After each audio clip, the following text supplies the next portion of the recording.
Does the earth move? Does it move? My first interest in studying the universe was to find out why I existed and what was going on around me. And this went on from a very early age. And I was very interested in, pursuing truth, which is that's what science is. It's the pursuit of truth. Sciere in Latin. But it isn't evil. Science is not evil. To find out how the universe works, or to study specific areas of truth. The scriptures is truth, it's the word. But it's been misinterpreted and taken out of context by people who haven't studied other disciplines along with it to comprehend what the words really mean.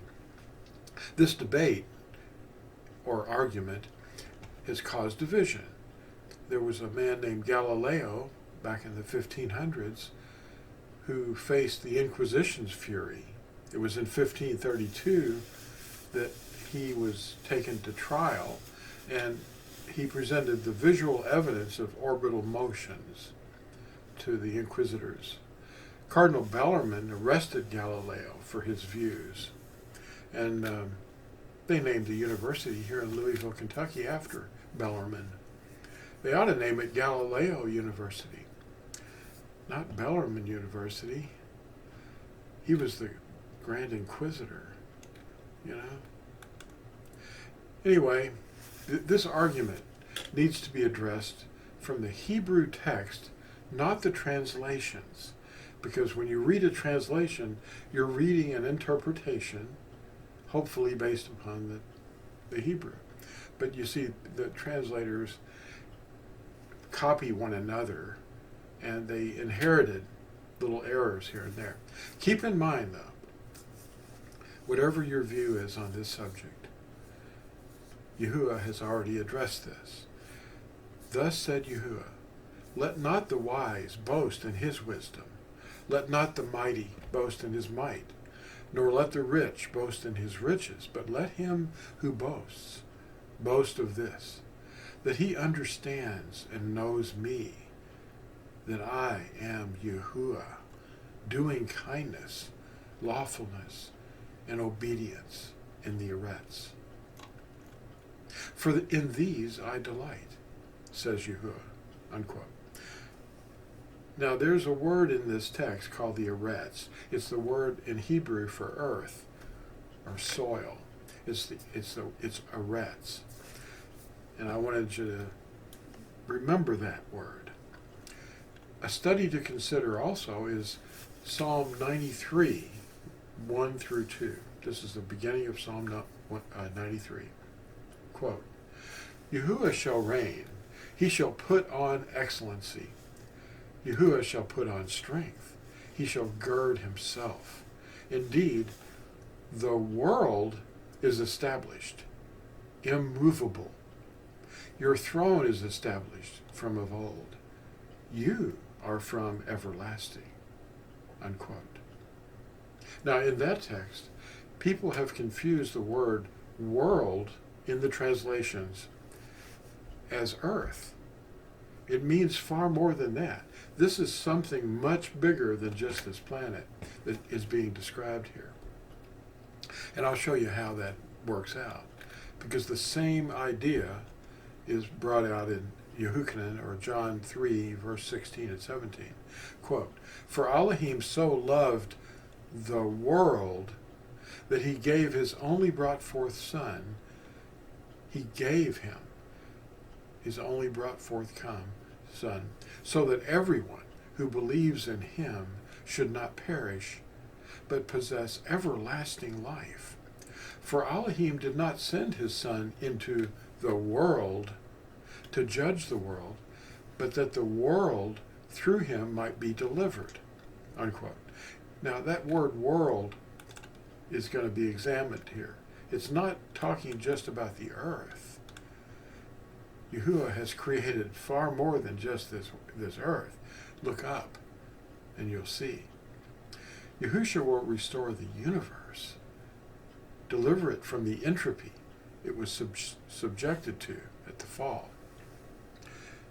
The world, as in the case of the Mazzaroth, all the containments of light and dark and space and infinity has fallen along with man, and when he's first sent. And it's groaning for the appearance of the children of Elohim. The intended meaning of the word world applies to the universe and everything in it.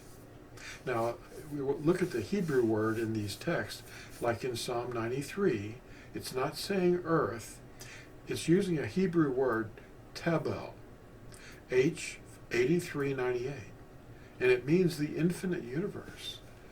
And it is equal to another word in Greek, G2889, cosmos. That's the infinite universe and everything in it. Now, listen to this verse again in John, or Yehukanan 3:16. For Elohim so loved the world. Now, that's not the earth, that's the world. In Greek, it's cosmos. And the word cosmos is translated as world. Now, this is the whole universe. Yahusha was speaking in his language, the language we call Yehudith, or Hebrew, and used the word Babel, where we read the word world. In Psalm 93, verse 1, this phrase, quote, the world is established immovable. Now let's look at that word world. It's Babel. And that's Hebrew word 8398. That's what H8398 is. And it looks like that in Hebrew. And it means universe, everything. It means the cosmos in Greek. But it refers to something very, very big. So nobody can mess with this thing. It's so big that creatures can't wrap their minds around how infinite this is. And they're just now finding that out, with the new telescope they launched last year. Now, this applies to the shape. Now, there's another word, the word immovable, okay?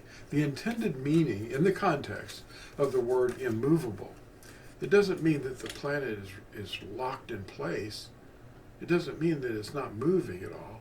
What it means is, it's talking about the unshakable permanence of the infinite creation established by Yahuwah. You have to think big. And we can barely do that because our minds are darkened. Now, the word for immovable in translations, such as the BYNV, is H4131. Now that's, I'll show you that. H4131, and it's mut, or mut. And that's a verb. And it means shaken. It can't be shaken. It can't slip, and it can't be disrupted. So this word, mut, doesn't mean completely still. It means that it can't be disrupted. It means disrupt. And it's found in other texts and meaning the same thing in those texts. But this is taken out of context here because it just means that it can't be disrupted in any way by anything or anyone. It is wiggling around, it is moving, but it's not disrupted by anything that outside forces can act on the universe. Now, the teaching that the earth, which is the word aretz, does not turn, or objects in the Mazzaroth, that would be the lights in the sky, do not move, is a radical misinterpretation of the intended meaning of Psalm 93, verse 1. People search their translations and arrive at false conclusions, but searching the Hebrew interlinear words in their proper contexts give understanding.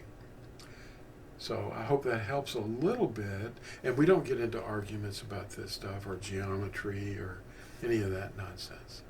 But we're not here to argue. But we want to get the Hebrew basis of the thing and not use translations. We have to go to it interlinear. There was a man named Wayne W. Dyer who said, quote, "If you have to choose between being right and being kind, choose to be kind, and you'll always be right."